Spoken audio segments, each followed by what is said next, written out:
Let me just double check it if we are live. If anyone can hear me on the stream, just heads up. Let me know if you can hear me, because the video should be live now. Filter for mic is there. I don't know if you can see that, but here it is. It's there. So hopefully no sound issues this time. Let me know if the sound is okay. I mean, can you hear me at least? So once we saw, okay, I was able to hear myself on the stream, which is that kind of a feeling which you have once you hear yourself talking. I'll also open up as well on my phone. Yeah, perfect. Hear you, excellent. Thanks, sir. And alrighty, then I'll be starting off whatever we have today. And today is a big day because I have my man Jamie on the call, on the chat, and we'll be discussing the Windows containers. Just before we started, we've been chatting whether we should be considering any on-site events. I've been missing those so much. I've been missing the offline events. There was like past life, it feels like, at least. So hopefully the COVID thing will be over, even though vaccination rates are not looking too fancy in Ukraine. So whatever with that, today we are here to talk on Windows containers, and the main thing today is why you would ever choose Windows containers. I've been asking these kind of questions in the chat like a few weeks ago, and that actually got me a bit of nice, interesting ideas of the hybrid systems which run both old.NET and new.NET, or any kind of dependencies on Windows APIs. And I think today Jamie will help me out in figuring whether this is exactly the case. Why would one go with Windows containers? And I'm right back switching to the other screen, and the other screen is exactly our chat. So I think now you should all be able to see the presentation and all be able to see our Jamie.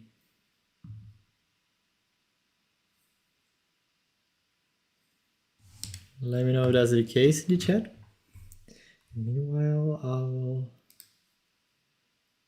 do this.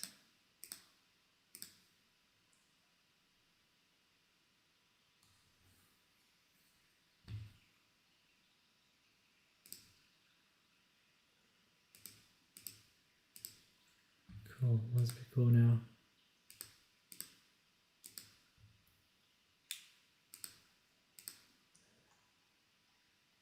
All looks good.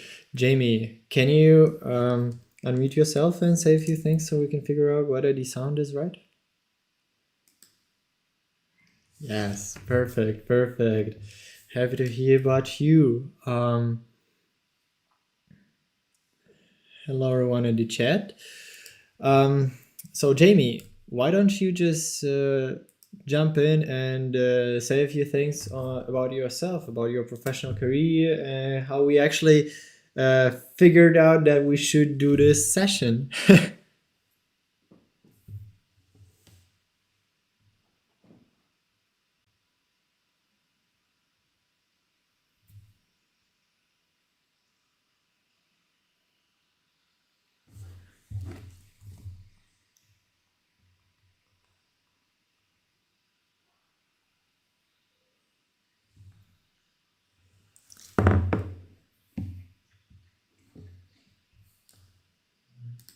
Sorry, bro. I think something is not right with the sound.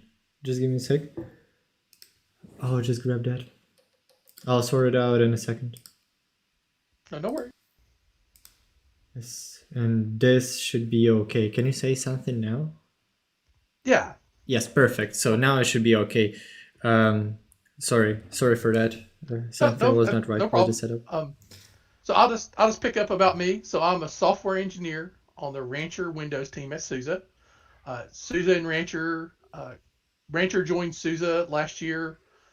They've had Windows support on RKE1 now for some time, and we've started a new Windows team to bring Windows support to RKE2.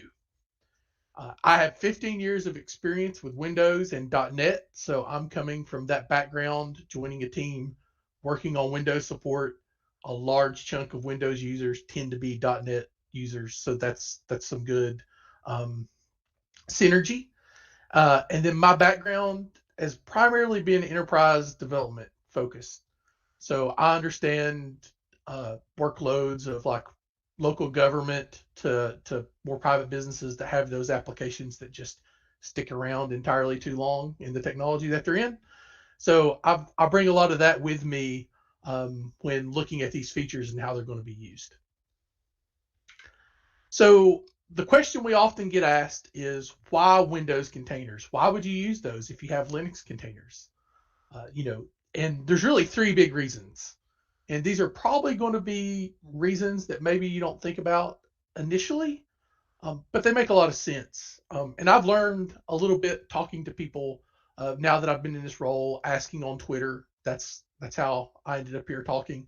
Is I threw it out on Twitter. If anybody wanted to talk about Windows containers, I was available. And so through talking to a lot of people, three big reasons have kind of surfaced as to why you use Windows containers. The first one, you're a Windows only environment. So, say your system administrators only have experience with Windows, they're not comfortable with Linux, you'd want to use Windows containers.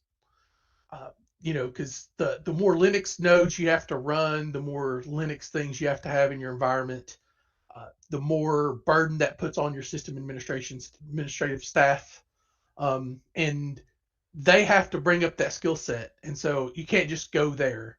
Maybe Windows containers is a stopgap for that case. Maybe you really want to be in Linux.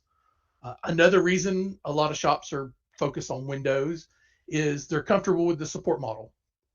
If you're going to be bringing in Linux, it's easy to say, oh, you don't have to buy a license, it's free to use. But then who do you call for support? Well, there's really SUSE, Red Hat, Canonical offer commercial Linux support. There's probably a few smaller companies that do it independently. But if you think about a lot of businesses and at their scale, they want that person to call and to get support. And so, a lot of that familiarity and comfort with Windows comes from the support model that's been there for a while that people are most familiar with.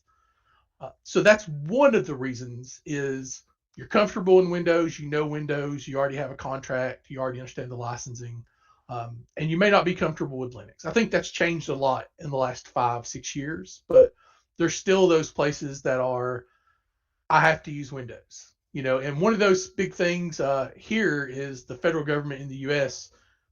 is a big Windows customer. I don't think that's any surprise for most people. A lot of businesses are Windows customers. So, and I'm pretty sure that's true most places. Uh, the need for something Windows specific.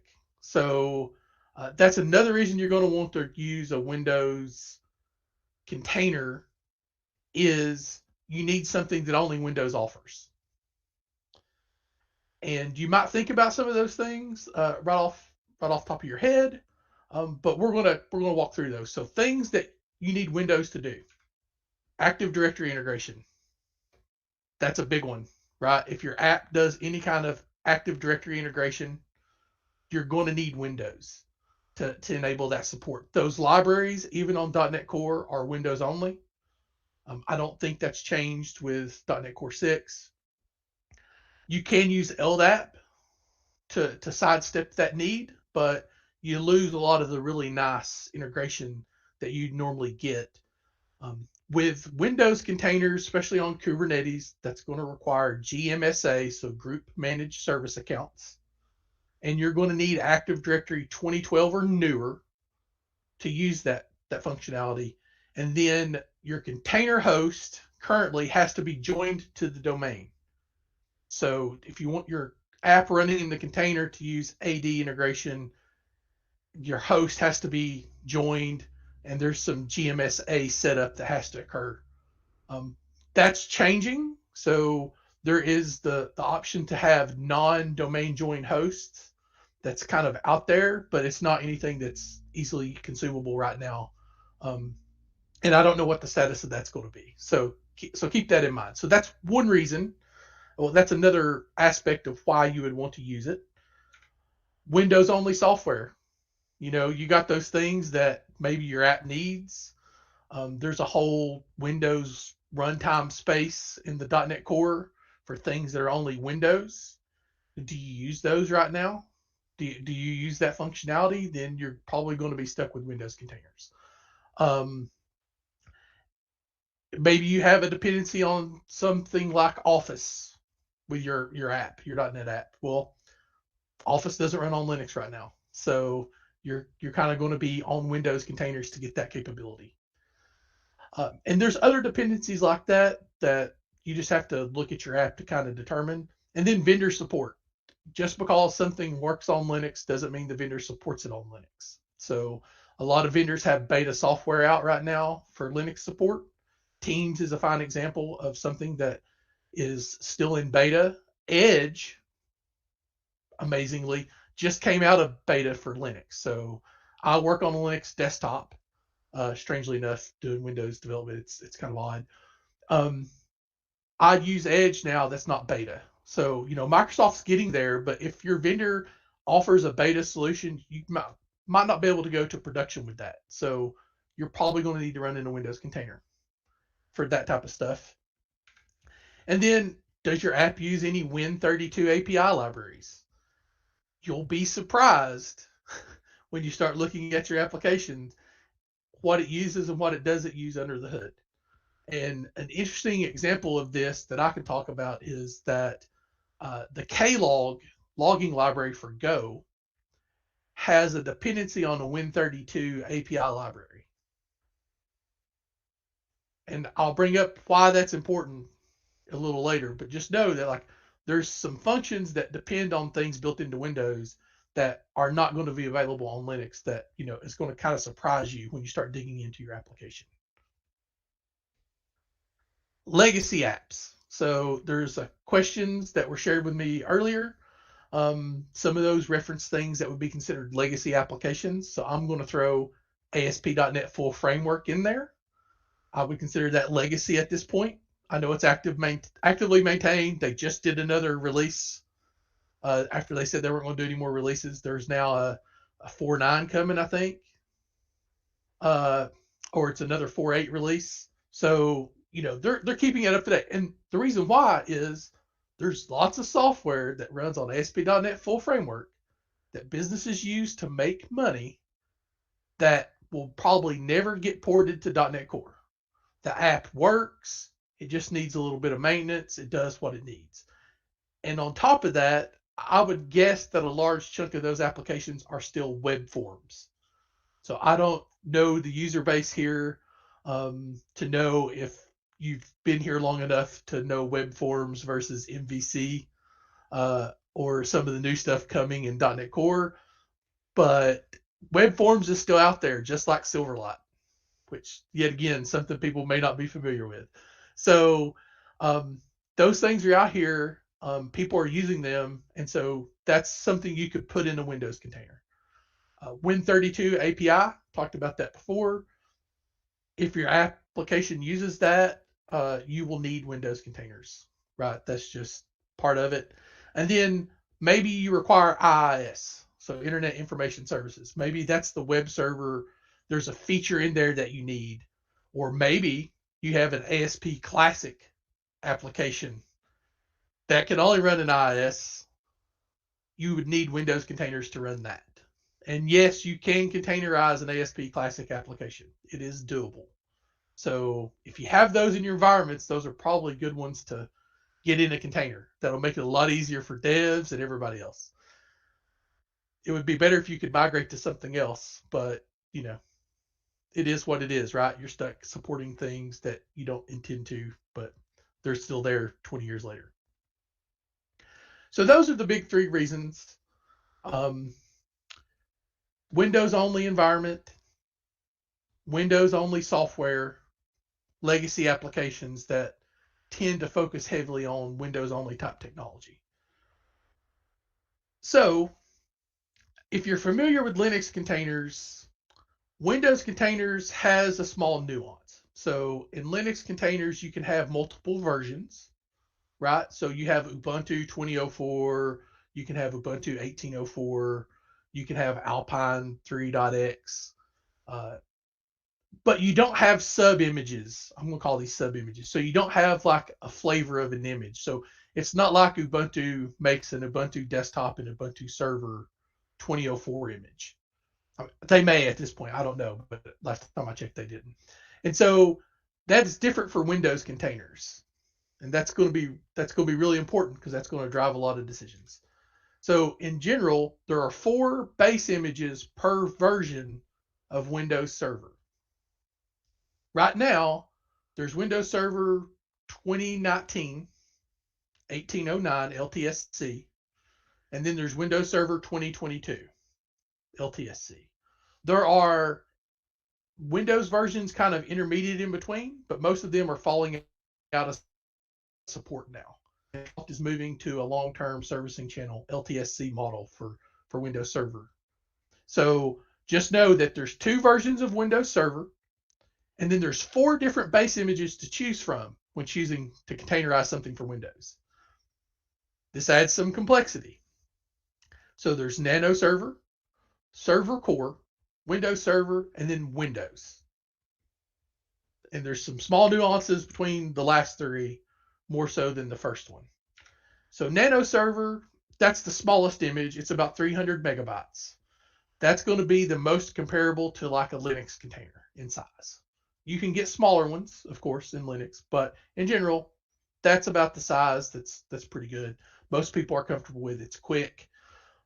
It's really a .NET Core focused container image. So if you're doing .NET Core, you don't use a lot of Windows specific APIs, then Nano Server is probably the best choice. Be aware that there's no PowerShell by default, especially in the .NET SDK and runtime images. There's no WMI and there's no GPU support. There's some other small tweaks. So example, I talked about Klog before using a Win32 call in Go. On Nano Server, the DLL that's required to fulfill that query doesn't exist. So technically Klog doesn't work on Nano Server. So you can run into this with your .NET applications too, .NET Core, right? But in general, just keep that in mind. Try these out, test thoroughly, check your functions as you're trying to adopt these. The next one is Server Core. This is probably the best place to start for a legacy application. It has most of the Windows 32 APIs. It has most of the Windows API in general. It has PowerShell included, WMI. There's no GPU support.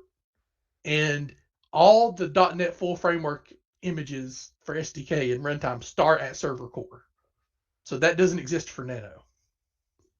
So for full framework. And then it's about 1.1 gigs. So you can see here we've jumped. We went up about 3 times in size, almost 4. And that's large because then you throw in your 400 or 500 megabyte .NET app. You're getting close to 2 gigs of a container image that you got to pull down. And so that adds some complexity. People get concerned about storage. Realize that the containers are built in layers and that the base layer can be shared across all your apps. So you don't have to duplicate that 1 gig everywhere. Once you pull it, the other layers can be brought in and use that same base layer to help reduce some effort there.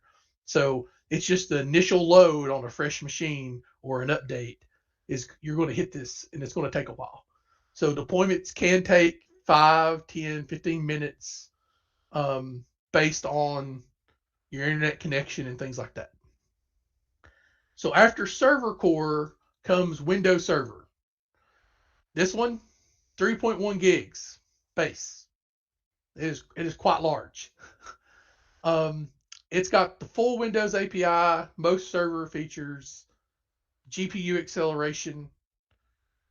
This is the next place to go if your legacy app doesn't, or your required Windows text doesn't work on Server Core, is Windows Server. That's where you're going to probably focus a large chunk of your testing, unless it's like new greenfield development stuff. So that's the changes there. And then there's one more image. It's Windows. It's what it sounds like. Doesn't have the server features, all the server features. It's 3.4 gigs. It is quite large. It's got GDI support. So if you need GDI, this is what you got to use. So think of this more like Windows desktop type container. It is limited to 10 IIS connections, which falls in line with the desktop SKU. That may or may not change. I haven't checked the docs in like a month or two. That might be different, but that's kind of listed in there as a little side note. So just know that like this container is meant for, in my mind, very specific type of workloads where it's not like necessarily serving stuff. You might need GDI in your web app, and so you might be stuck here, but that's, you're going to know that going into it. And then let's talk a little bit about being container ready, because I think this is an important talk. We're talking about containers. We're talking about large containers. And so focusing on being container ready, I think is always a good thing to just bring up in this type of meeting. Do a dependency inventory. So we're talking about Windows containers. You might be talking about you should port your .NET 4 framework app to .NET Core so you can use Linux containers. Or you're trying to know if you can containerize this legacy application to make it easier to do local development. All of those processes are going to require a dependency inventory. This is my opinion. You need to document the libraries you're using. Will they work with .NET Core? Will they not work with .NET Core? Do they require a Windows 32 API call? What APIs do they need? Do you need AD integration? Is that a hard requirement, or can you use LDAP integration? And you kind of have to go through this checklist, right? And you'll find out really quick, you're going to find one thing that's going to be like the part that says, oh, I have to use Windows containers. Or you might not check any of these boxes, and you're like, okay, well, we can do a full .NET Core migration. We'll run into no issue. You're not really going to know until you go through this work. And I think this is the part where people kind of skip ahead and just see if they can put it in a container. And that's good experience. I'm not discouraging anybody from just taking your app and trying to put it in a Windows container and see if it works. Even if it's a Linux .NET Core app, you want to try Windows containers. I'm just saying is that, if you're going to try to go to production with this or try to really push, you should get a pattern down for doing this type of inventory. And so that way it's repeatable, and you can start preparing yourself for this will never happen. I don't need to use my time that way, versus this is something I can't get there. So kind of keep that in mind. Automated deployments. You build a container image. You don't know what you put in it because you built it by hand. You didn't automate it. It puts you in a bad shape. A lot of these environments that you're moving these apps from, maybe if they're legacy apps and they're going from a Windows container, they probably are not fully automated. You're going to need to take those steps to get those automated, to be able to get those automated into a Docker container or to a container, right? So you're going to have to do that work. And some Windows dependencies that you have to install on a machine, maybe you can't copy the DLL into the container. Maybe it has to be installed. Maybe it can only be installed with a GUI.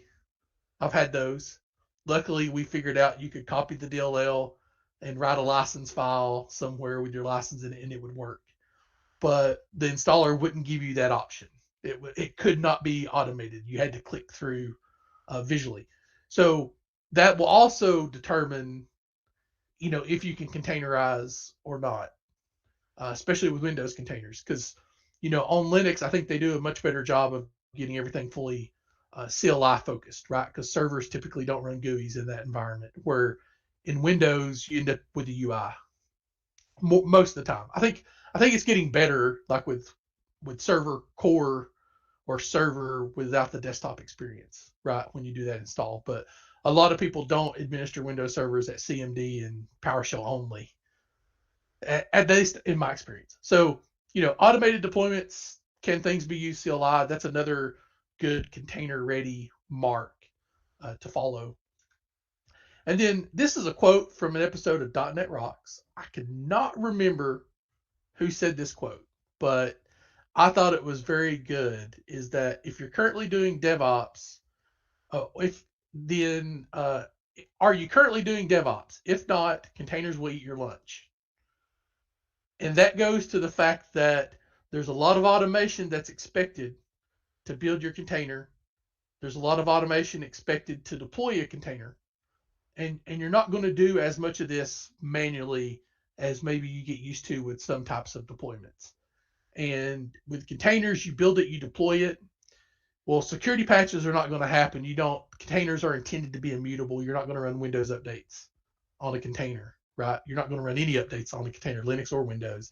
And so what you'd want to do to get patches and change sets is to pull down a fresh version of the container and rebuild and redeploy. Well, a lot of people aren't used to doing constant deployments, even if there's no software change, right? So you might want to think about that too, especially with Windows, in my mind, that, there's going to be things fixed and bugs fixed with these patch releases. You need to figure out how to get that automated and get, even if you have no code changes, redeploy with the updated base to get something fixed or changed. So, getting into CI and stuff like that.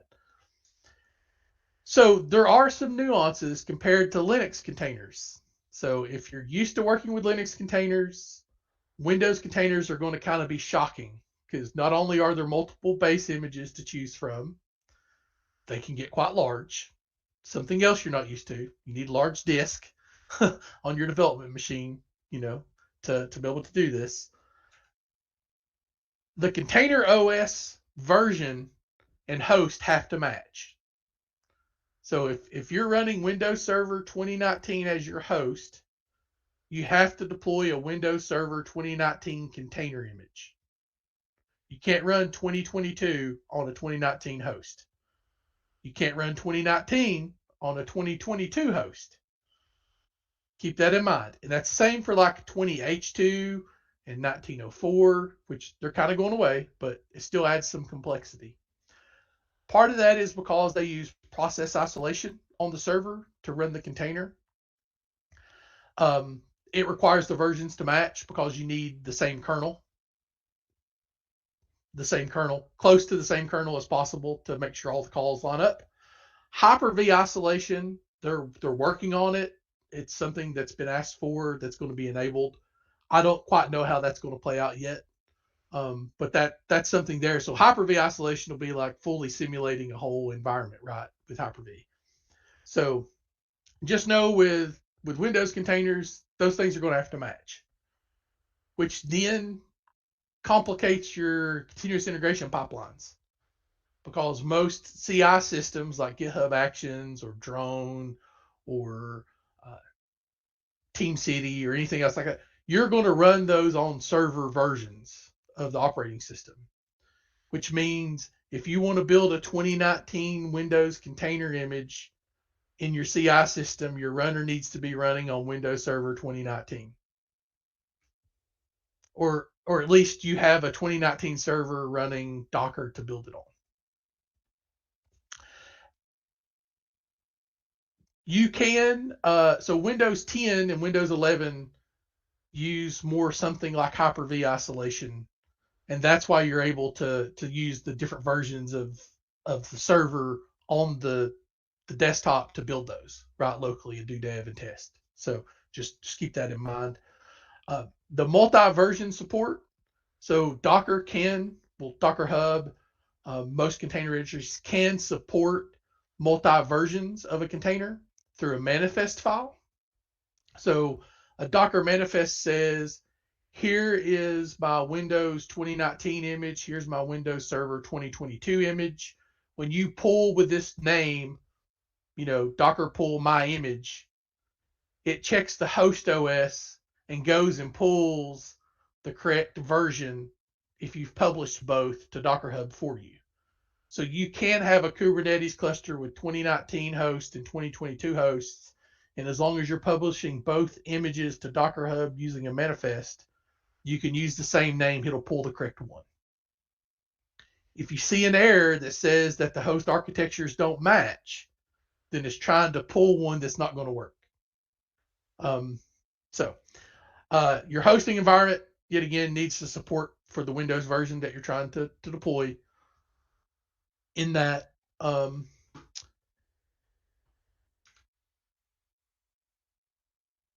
there's lots of nuance here on this slide. So we support 2019, 1809, aka 2019, 1904. We've dropped 1904 at this point. I think there's a 1909, 20H2. So 1904 and 1909 have been dropped, but previously we would build container images of all of our things for all of those versions. So think about that CI pipeline where you have a big matrix of, I got to build all of these things on all these versions. They all have to succeed to get them out. Now we're moving to a 2019, 2022 only support model because Microsoft is migrating support away from the midterm releases. So we have to produce 2019, 2022 images on top of the fact that most of our same software runs on Linux. So we build 2019, 2022 Linux AMD 64, and most of the time Linux ARM 64. So we're building two different versions of Windows Linux with two different host architectures. If there is ever a Windows ARM 64 officially for server, which we know they kind of have that with the Raspberry Pi right now, and with the Surface X Pro or Surface Pro X, if there's ever a server software that comes that runs on ARM, then we will be adding probably 2019, if it supports it in 2022, both AMD 64 and ARM 64. So you'll have to build this weird matrix of images to support these types of things. So I'm stuck here on this, but it is complex when you get into this. So at a minimum, if you plan to adopt Windows containers, I would tell you to go ahead and build 2019 and 2022. Only for the fact that when you get ready to migrate from 2019 in your business, if you're not already using 2022, you already have it done. You can already start testing. You can already spin those up and use those. And I think that's critical because that's going to be a lot less stressful for you as a developer having to scramble to get all these builds working for 22 if you just do it up front. It takes a little bit more planning. It's a little bit more work, but I think it's going to save you a lot of trouble. Okay, and then questions. There's a lot covered here. I'm going to pull up the list of questions that exist now. Question up here: can you run .NET 3.5 on Windows containers? I believe the answer to that is yes. Let me go to the Docker Hub for .NET Full Framework and double check. See what images exist out there. There might just be 4, but I don't think. No, there's 3.5. So yes, you can do 3.5. There's another one is, can you mix Windows and Linux workloads under the same orchestrator? And the answer to that question is some orchestrators, yes. So for example, RKE2 will have this concept of mixed workloads. So we make no difference between Linux and Windows. And there is a Rancher masterclass published, and let me find that here. And we do a demo where we're running MS SQL Server on Linux running a .NET Core app on Windows. And I will get that link out and sent over, so that way.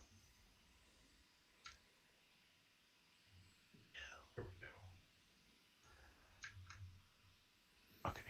Okay, I can share that. And so we did a demo of that, and there's a traffic meetup that I did that also demoed that too. And I think that's a key selling point, right? Because if you want to containerize your MS SQL Server, Microsoft only supports that on Linux. There's no more SQL Server on Windows containers. And so, if you want to containerize your SQL Server and deploy it with your .NET app, which is pretty common, then you'll have to have mixed workloads of Windows and Linux. Mm-hmm. RKE1, go ahead. Yeah, but can you do that on any other orchestrator other than RKE? I think straight up Kubernetes supports it. Yeah. Yep. RKE2 does. We try to do a lot of things to make it easier, but straight up Kubernetes, you can deploy Linux nodes and Windows nodes. The thing would be to get your node affinities set correctly. So you need to tell the pod that it can only run on a Linux OS versus a Windows OS. And you'll need to do some configuration. And a lot of the stuff we are doing is to make that easier for users. But yeah, in generally, most orchestrators tend to support those things at various levels. Some of them do a lot of work to make it easier. Most of them, have out-of-box support, which is there. Kubernetes does a kubernetes.io/OS label, which tells you if it's Windows or Linux. Yeah. So that'll be key for a mixed workload setup. And then let's see here. GUI support for Windows containers. You can do some stuff, but it's not going to be like running a Linux desktop from a container like you can right now. Like you're not going to fire up a Windows desktop in a container that I know of. Might be something different than I know, but that's just going to be the case there. I don't know what's on Microsoft's roadmap there publicly or even privately to comment. There's a question here about Windows-based containers being very large and how to address that. Really, at the end of the day, picking the right container base image to build your app off of and make your app as small as possible is about the only levers you have to pull to make it smaller. If you can run on Nano Server, then try to run on Nano Server. Microsoft has done a lot of work in the last year to make these smaller. They have made some of these container images 40% smaller, and they're still this large. Yes, like it's. So Microsoft, I think, is working on making these things much smaller, and it's just going to take time, right? It's still new. Adoption is still new. I know we've talked about containers now for years, but like we're not even 10 years past the forming of the company Docker. Kubernetes, it's everywhere. It wasn't really launched until 2015. Indeed. So that's some perspective there. Like we're still figuring out a lot of this stuff. It would be nice if Windows had something like a from scratch, like they do with Linux. So if you compiled your .NET app as a single binary, you could just throw it in a scratch image. I think there's just a lot of assumptions there because you got to be careful what you're using. And I think that's the next question is, how do I know if my app uses, this is a new one. So how do I know if my app uses a Win32 API and .NET Core? Really comes down to like digging through your namespaces is the easy way. And if you're using a namespace that's Windows specific, I think they introduced that in 3.1 with the different namespaces for like Linux and Windows. Might have been a .NET 5 thing at this point. I can't keep track. It's moving fast, right? Indeed. And impossible to keep up. so, yeah, that's that's the easiest way, is to start digging through, seeing what you pull in, and Mm-hmm. you have to do some deep introspection on some of these. And it's going to be like, I didn't realize Go used a Win32 API. That's actually my question. And I was kind of curious because I've been recently looking through our code and whether that has any of the vulnerabilities according to Log4j recent issue. And I figure out it didn't, but still, it's what I did is really going through all of the namespaces and nothing more than that. Yeah, I mean, that's one way to handle it. If you're not doing a bill of materials, or a software bill of materials, so you're not running something like a dependency check, or any of those types of scanners that scan your source code looking for libraries, flagging vulnerabilities and things like that. Like, that could help a lot in like identifying, maybe you have something in there you didn't know got caught, that was getting called, that then you could go look up to see if it used a Win32 API. But really, it's going to be, some of this stuff's just going to be trying to run it and find out. Like, I didn't know, I know some Go packages that are Windows specific call Windows 32 APIs. I didn't know this one did until it failed because it's running a Nano server. And then I learned a tough lesson. You know, and that's why you always test this stuff as best you can. Indeed. You know, and then there's one last question here that I see, which is, are Windows containers operated by containerd? Who controls them? Okay, so containerd is the container runtime. RKE2, Kubernetes have all been shifting to containerd based runtime. Docker is a runtime.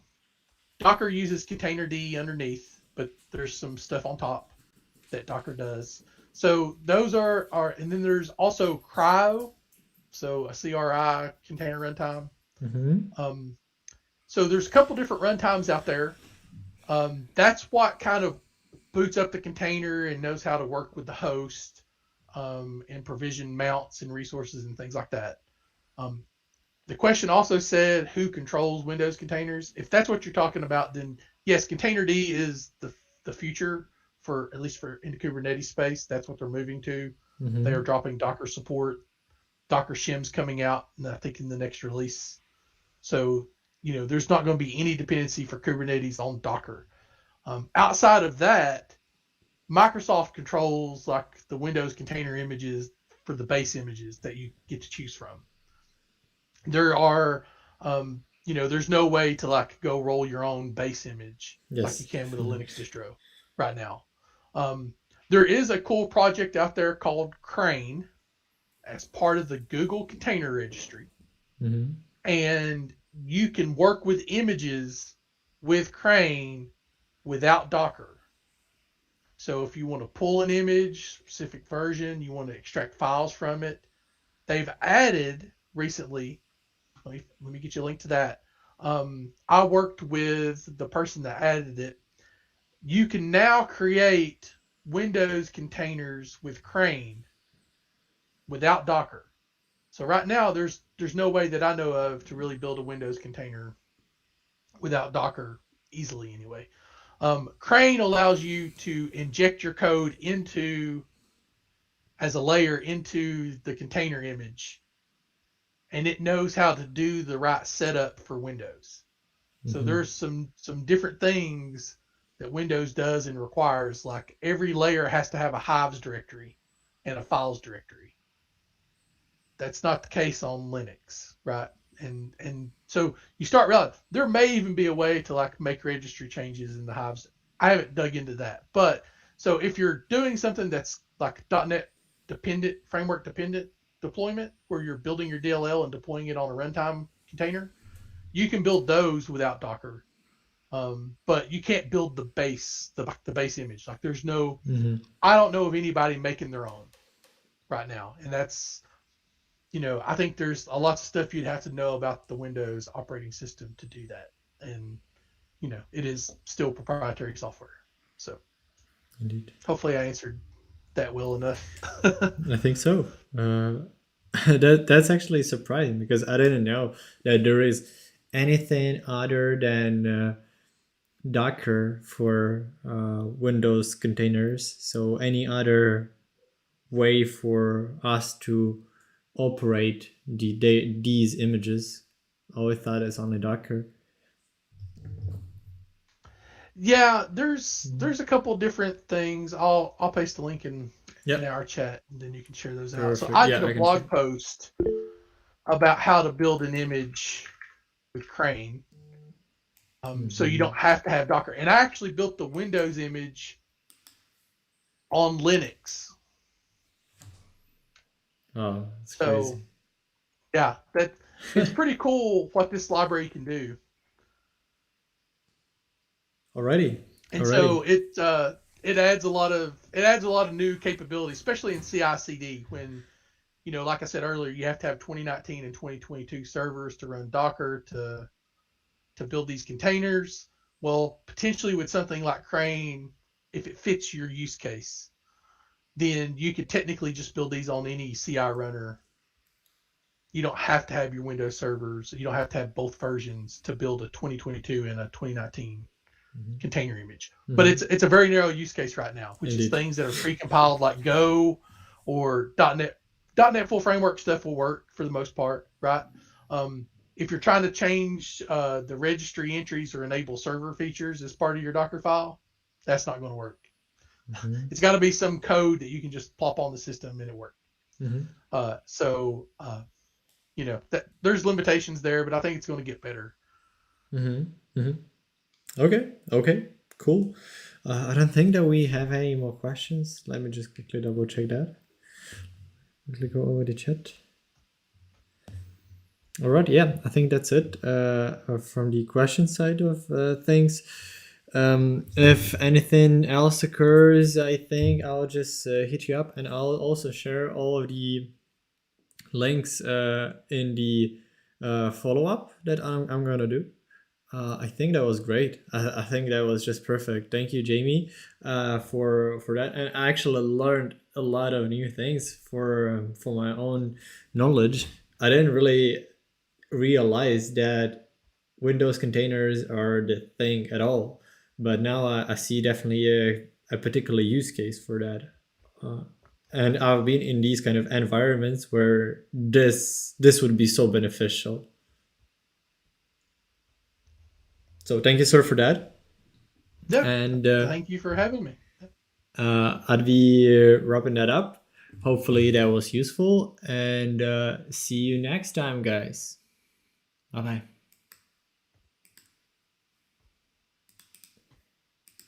All right, I think it just ended.